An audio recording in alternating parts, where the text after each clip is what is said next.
Amados hermanos, que el Señor les bendiga.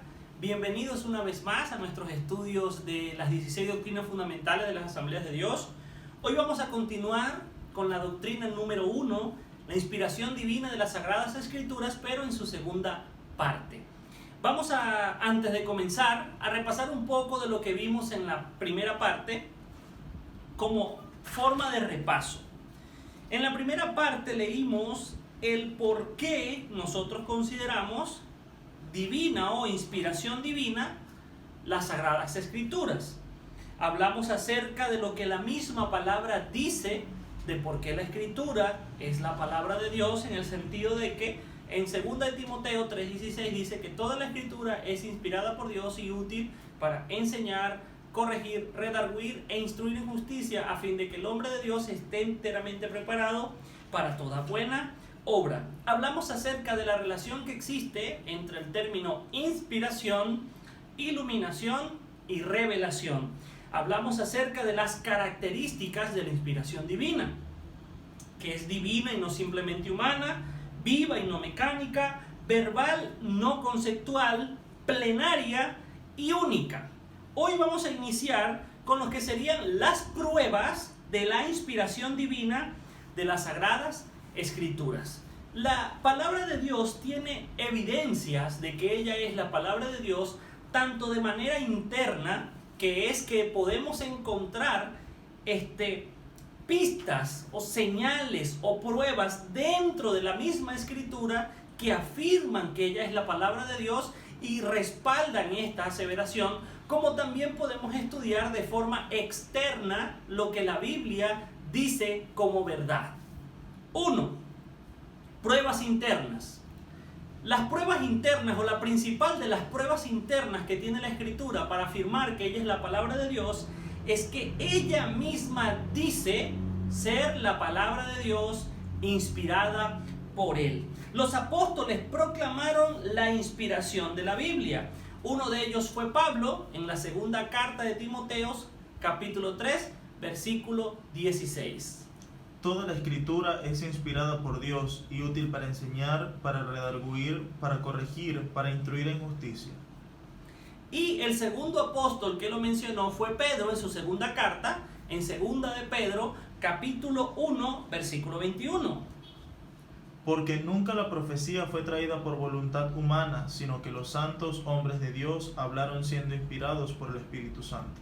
Los santos hombres de Dios hablaron siendo inspirados por el Espíritu Santo.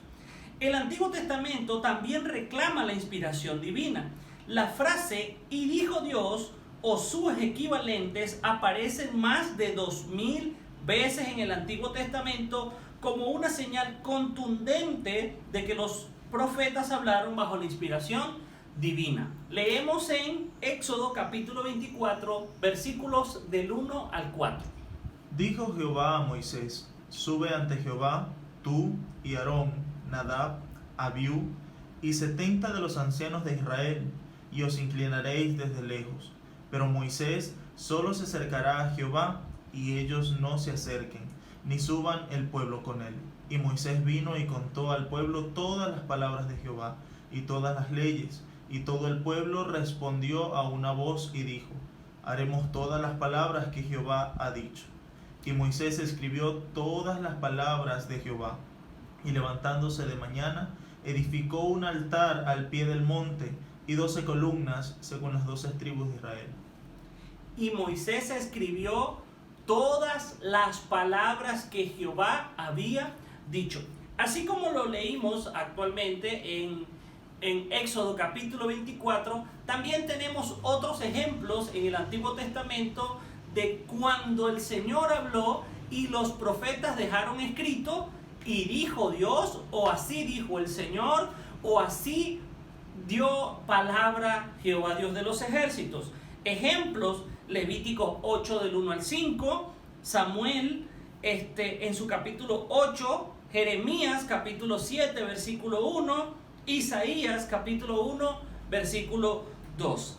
El Señor Jesucristo también endosó el Antiguo Testamento, lo citó, vivió conforme a sus enseñanzas y declaró que ni una tilde de la ley sería abrogada. Cuando Jesucristo vivió, él utilizó los escritos del Antiguo Testamento como base y fundamento para su ministerio presente, para su existencia misma. Citó y señaló las profecías que hablaban de él mismo.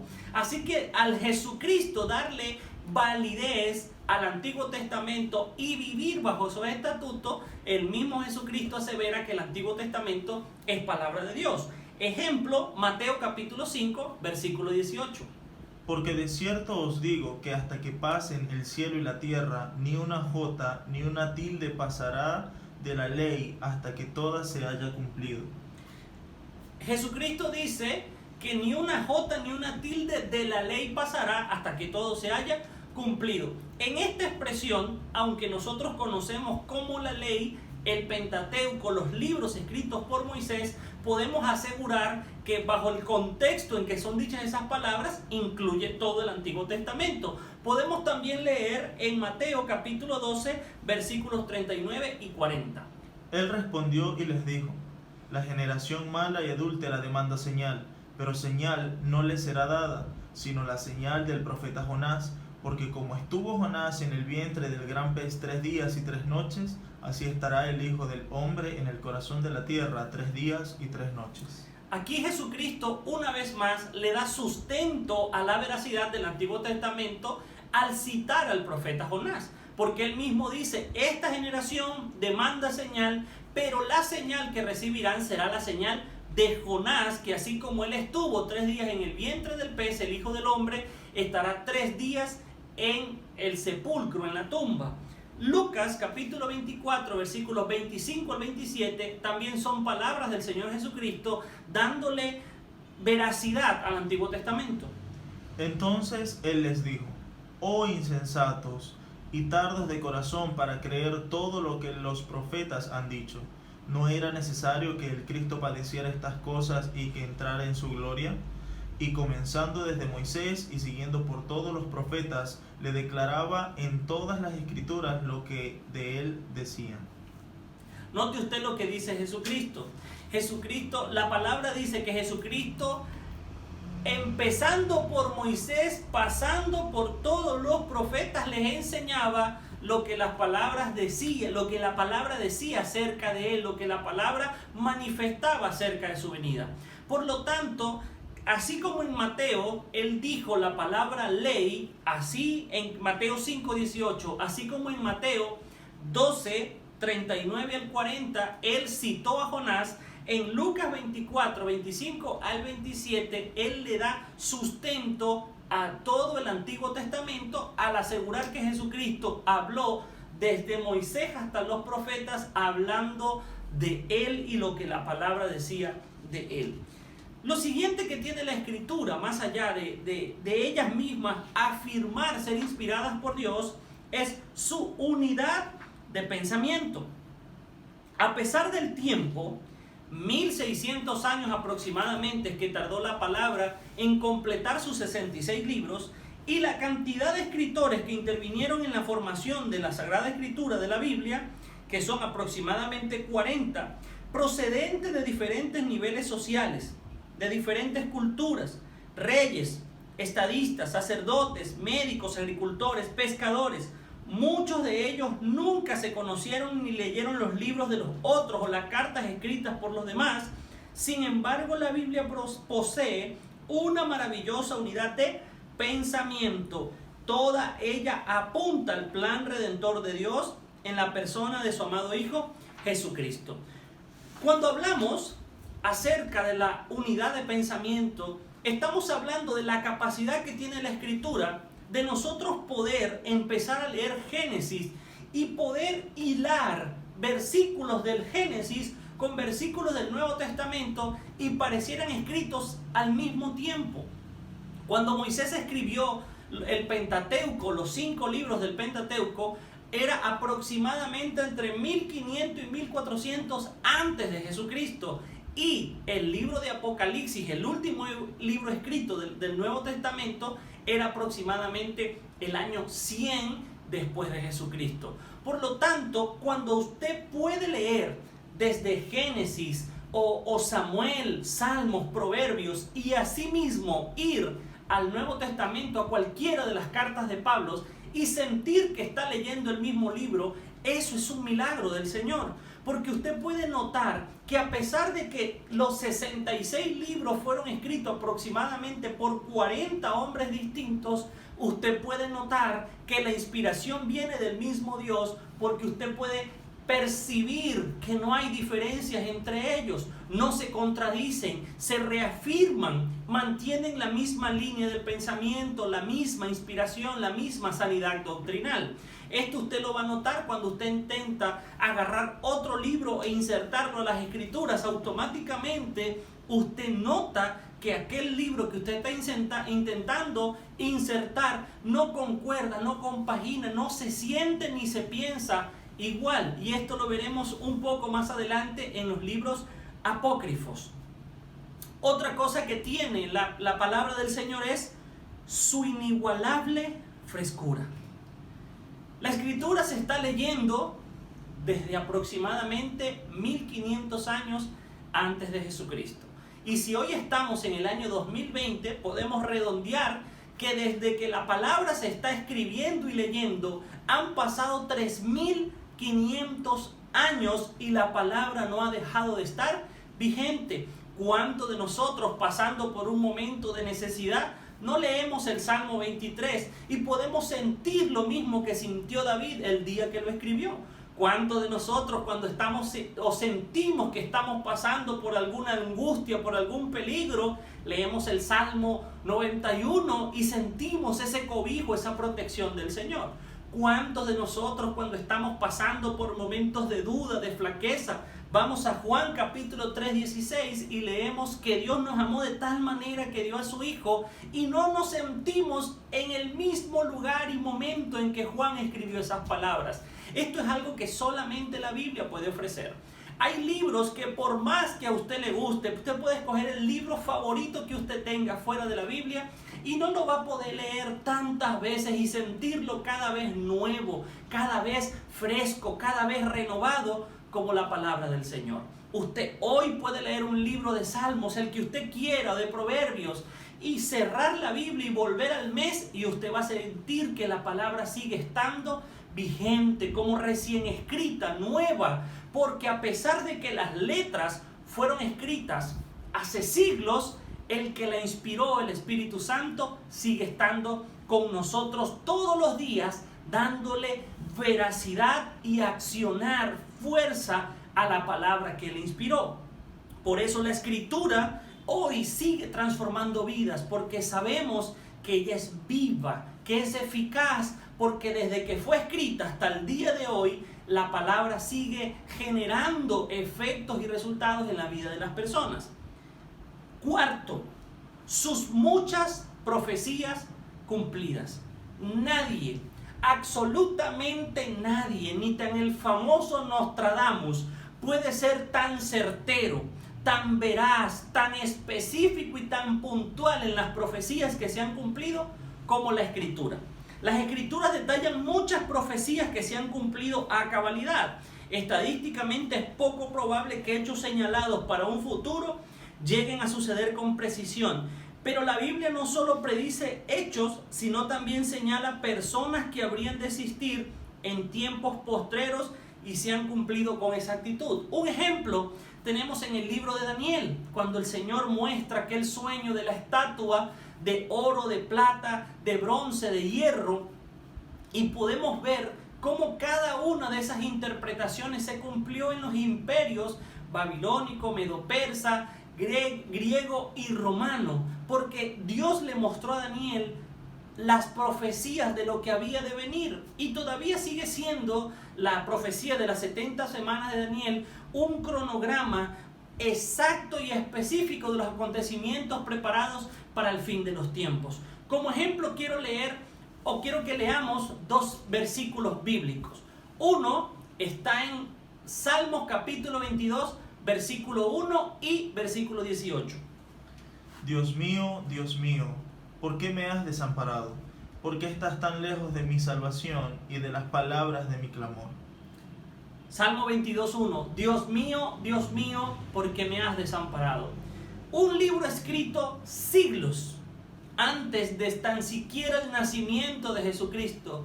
Pero sin embargo fue específico al escribir las palabras que el mismo Señor Jesucristo diría en la cruz del Calvario: Dios mío, ¿por qué me has desamparado?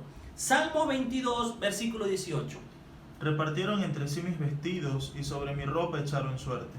Muchas personas dicen, claro, puede ser una profecía cumplida porque Jesús había leído el libro de Salmos y sabía que si él lo decía en la cruz era una profecía cumplida. Pero ¿qué decimos de las personas ajenas a estas profecías que las cumplieron a cabalidad? Por ejemplo, los soldados romanos, el Salmo 22, 18 dice: y sobre mis ropas echaron suertes. Y en el Nuevo Testamento se registra cómo a Jesucristo le quitaron sus ropas y los soldados romanos echaron suerte sobre ella.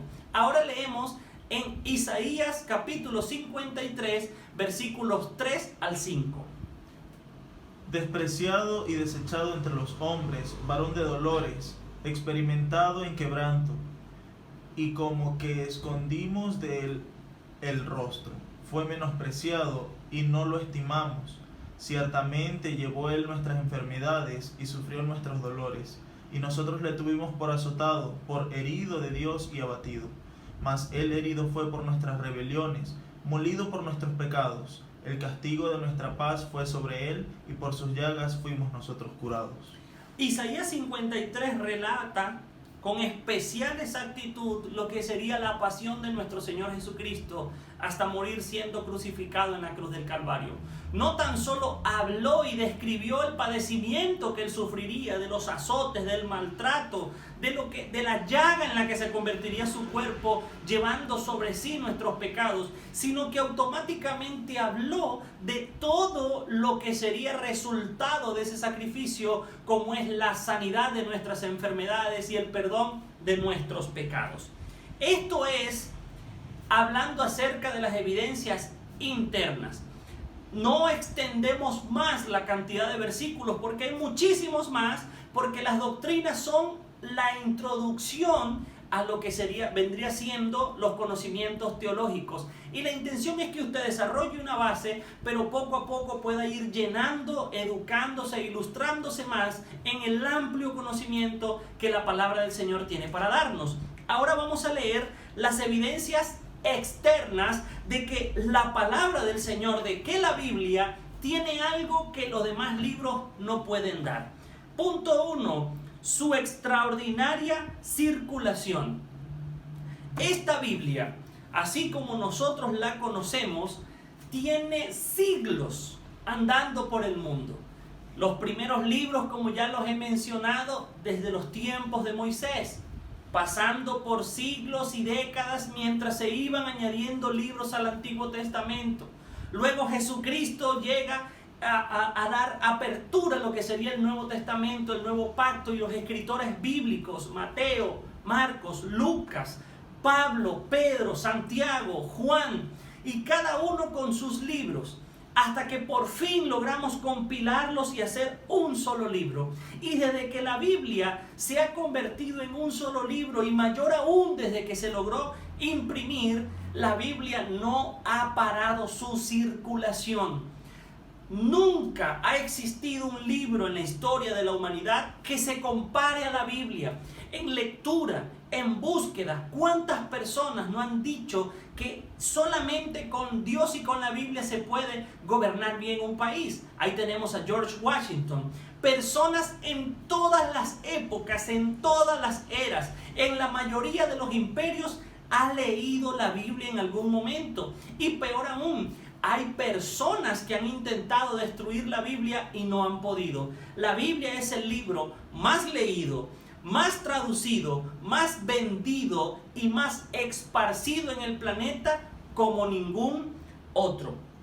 Su milagrosa preservación. En el paso del tiempo nunca ha faltado personas que Satanás ponga odio en su corazón por la palabra del Señor e intenten destruirla. Han intentado derribarla, negarla, quemarla, desaparecerla, prohibirla, y no han podido.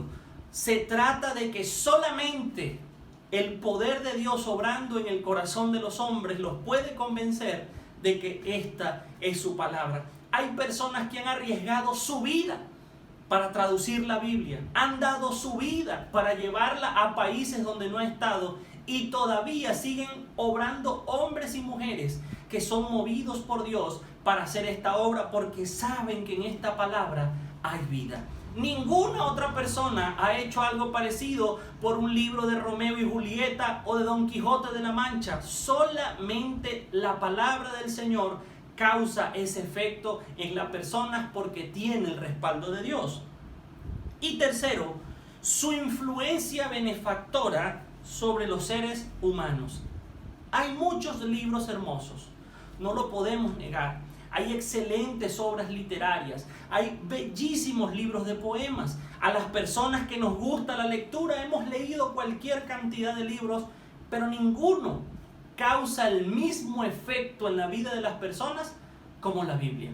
Unos pueden ser muy lindos, ilustrarnos o educarnos en algún área de nuestra vida, hacernos reflexionar, pero solamente la Biblia transforma y cambia vidas. Leemos. 1. La Biblia realza el valor de la vida humana porque dice que somos un diseño original de Dios y que valemos tanto que envió a su Hijo a morir por nosotros. 2. Ha transformado a millones de personas. Segunda de Corintios capítulo 5 versículo 17 dice sobre esto. De modo que si alguno está en Cristo, nueva criatura es, las cosas viejas pasaron, he aquí todas son hechas nuevas. La Biblia dice, de modo que si alguno está en Cristo, nueva criatura es. Y lo sorprendente no es que la Biblia lo dice, es que pasa. ¿Cuántas personas llenas de pecado, heridas y sufridas han venido a Dios y han leído este versículo?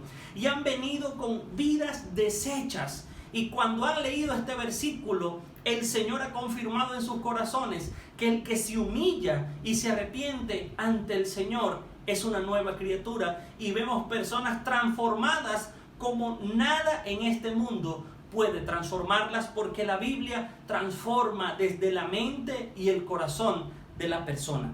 Tercero, ha transformado a muchas naciones, las ha preservado del mal y las ha guiado por la senda de luz. Salmos 119, 105.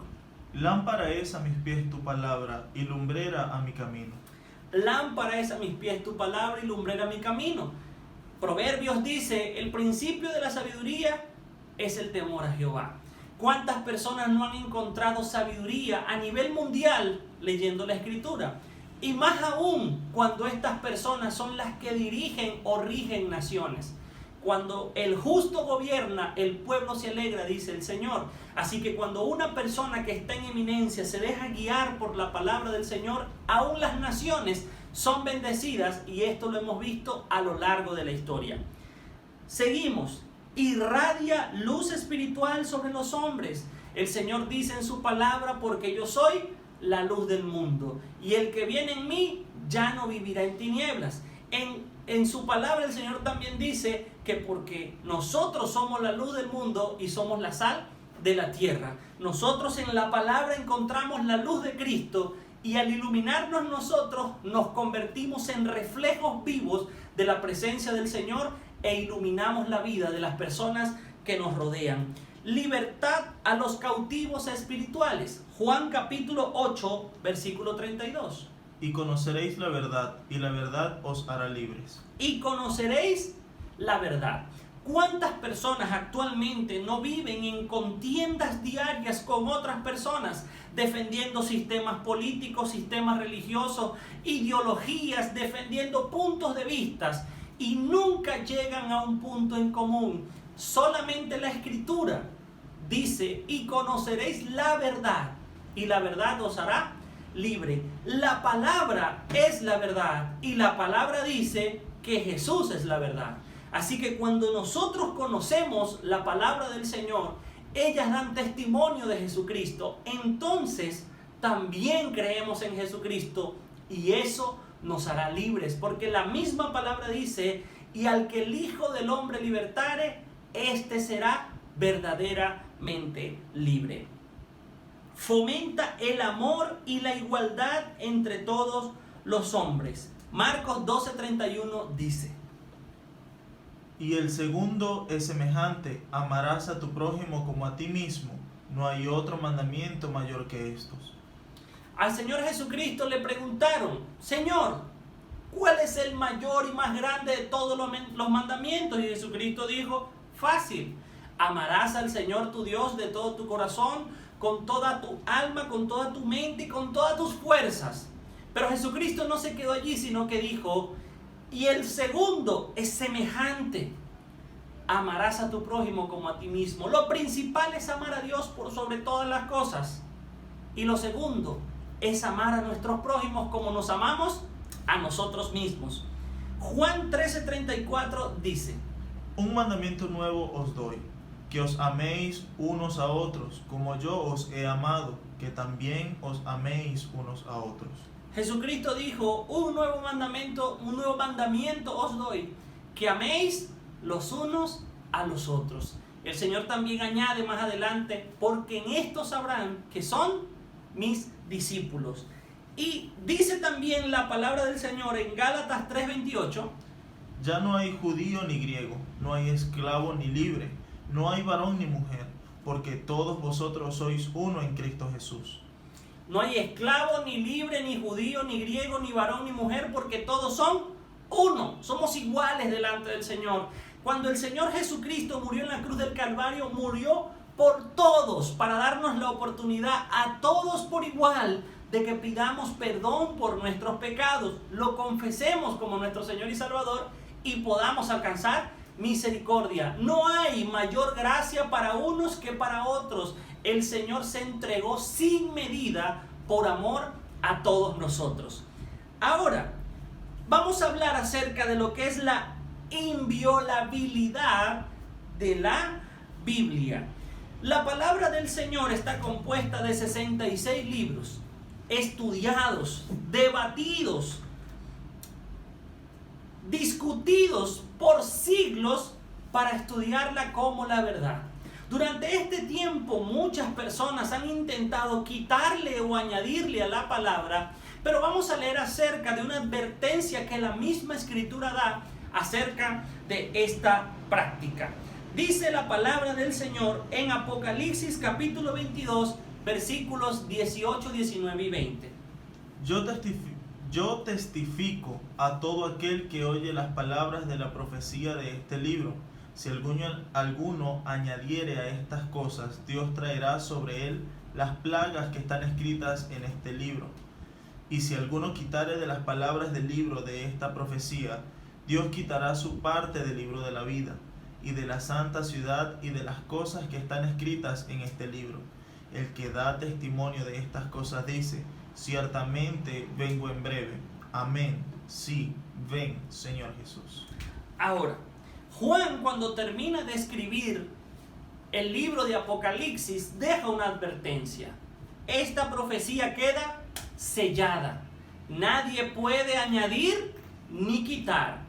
El que añada, le serán añadidas las plagas mencionadas en este libro, y el que quite, será retirado su nombre del libro de la vida. ¿Por qué se añade esta advertencia? Para evitar que cualquier persona intente decir en nombre de Dios que ha escrito un libro y que este libro pervierta la doctrina. Como hablamos anteriormente, la Biblia tiene una unidad irrefutable de pensamiento gracias a la inspiración del Espíritu Santo. Y cuando usted intenta añadir algo que no está en la Biblia, automáticamente la misma palabra refuta lo que usted ha intentado establecer, porque ella se defiende a sí misma, porque ella es viva y eficaz, y el Señor en su sabiduría y en su omnisciencia dejó escritas las palabras específicas para que la misma palabra pueda echar fuera toda doctrina contraria. Y es aquí donde vamos a hablar acerca de lo que se conoce como los libros apócrifos o pseudocanónicos, de segunda inspiración, pudiéramos decir. ¿Por qué se llaman apócrifos? Se llaman libros apócrifos porque los estudios doctrinales y canónicos, tanto históricos como literarios, dan testimonio de que no son libros pertenecientes a la inspiración del Espíritu Santo. Tenemos como ejemplo que la Biblia fue escrita en dos partes, Antiguo Testamento y Nuevo Testamento, y en tres idiomas. La escritura fue escrita en hebreo y en arameo en el Antiguo Testamento y en griego el Nuevo Testamento. El Antiguo Testamento trabaja con el hebreo porque eran las palabras o las lenguas que hablaba el pueblo de Dios. Y en arameo porque durante los tiempos de la cautividad, en los tiempos del imperio babilonio, hay personas que hablaban arameo, en este caso Daniel, porque Daniel vivía en Babilonia y dejó escrito tanto en hebreo como en arameo. Pero el Nuevo Testamento fue escrito exclusivamente en griego porque era la lengua que se hablaba durante el tiempo del Imperio Romano, con alguna que otra palabra en arameo porque las personas conocían este idioma también. ¿Qué ocurre? Hay libros escritos en griego que aseguran pertenecer al Antiguo Testamento y tan solo el idioma de escritura los deja por fuera de la línea del tiempo correspondiente. Esto en el caso del idioma y del tiempo. Otra cosa es que hay libros apócrifos que enseñan principios que van en contra directamente de las verdades bíblicas. Tenemos, por ejemplo, en el libro de Tobías vamos a encontrar personas como el ángel Rafael, que miente, incita a Tobías a hacer cosas que no son aceptadas por la palabra del Señor, como por ejemplo la brujería y la hechicería. Si usted lee con detenimiento el libro de Tobías, va a encontrar que este ángel miente, por ejemplo, en el capítulo 5, y que Tobías hace brujería en el capítulo 8, diciendo que el que quema pescado, corazón e hígado podía espantar demonios. Asimismo, usted va a encontrar cosas que no son pertenecientes a los mismos mandamientos que el Señor estipuló en la Escritura, en los libros de Judith, en los libros de Macabeos, en los libros de Baruch. Por lo tanto, cada libro de esto en algún punto contradice tanto la doctrina como la unidad de pensamiento de los libros ciertamente canónicos e inspirados. Más adelante, cuando tengamos la oportunidad de compartir un poco de la materia de bibliología, podemos estudiar con detenimiento los libros apócrifos. Recordemos que hoy estamos dando una introducción a todo lo demás que se puede estudiar dentro del panorama bíblico. La Santa Biblia, la palabra del Señor, 66 libros en dos porciones principales, Antiguo y Nuevo Testamento. ¿Por qué la Biblia se llama Biblia? La palabra Biblia proviene del término griego biblos, que significa biblioteca o pequeña biblioteca. Por lo tanto, como la Biblia realmente es una compilación de 66 libros, cabe el término Biblia o pequeña biblioteca. La palabra del Señor está escrita en los tres idiomas que ya le mencioné, hebreo, arameo y griego, definidos por tiempos específicos, y todo escrito que esté fuera de estos tiempos y de estos idiomas no pueden ingresar a la palabra del Señor. Cuando hablamos de sus divisiones, tenemos Antiguo Testamento con 5 divisiones principales: el Pentateuco, los libros históricos, los libros poéticos, los profetas mayores y los profetas menores.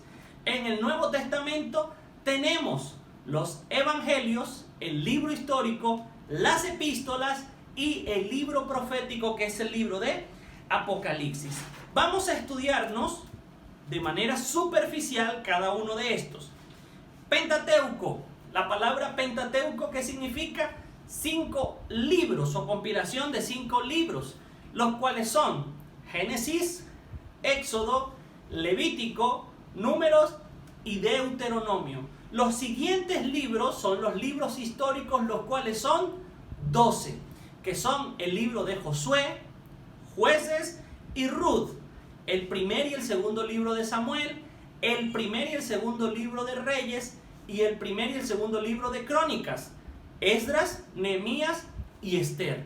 Luego tenemos los que conocemos como libros poéticos, porque son libros que hablan de poemas y canciones y consejos o proverbios en el libro de los Proverbios y Eclesiastés. Y tenemos que son Job, Salmos, Proverbios, Eclesiastés y Cantares. Luego tenemos a los que conocemos como los profetas mayores, que son Isaías, Jeremías, Lamentaciones, libro escrito por Jeremías, Ezequiel y Daniel.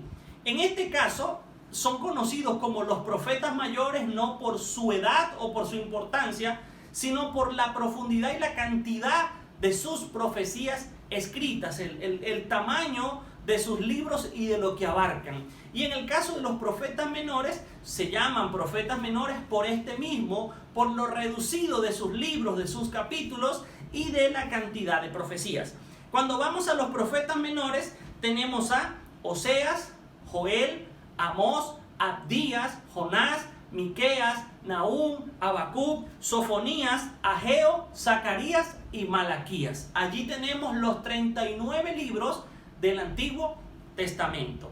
Ahora, en el Nuevo Testamento tenemos principalmente los 4 evangelios, los que narran la vida y obra de nuestro Señor Jesucristo: Mateo, Marcos, Lucas y Juan, y cada uno de ellos con su propia particularidad. Muchas personas se preguntan, ¿pero por qué 4 evangelios? Porque cada uno de ellos está hablando desde la perspectiva de personas distintas y escrito a públicos diferentes. Por ejemplo, Mateo, escrito de una forma literaria para llegar a los judíos. Marcos, para llegar a los romanos.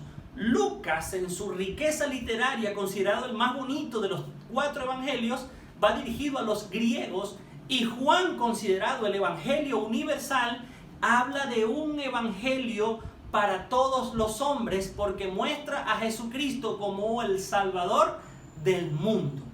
Ahora, el libro histórico, tenemos uno, el libro de los Hechos, por algunos conocidos como los Hechos de los Apóstoles y para otros conocidos como los Hechos del Espíritu Santo.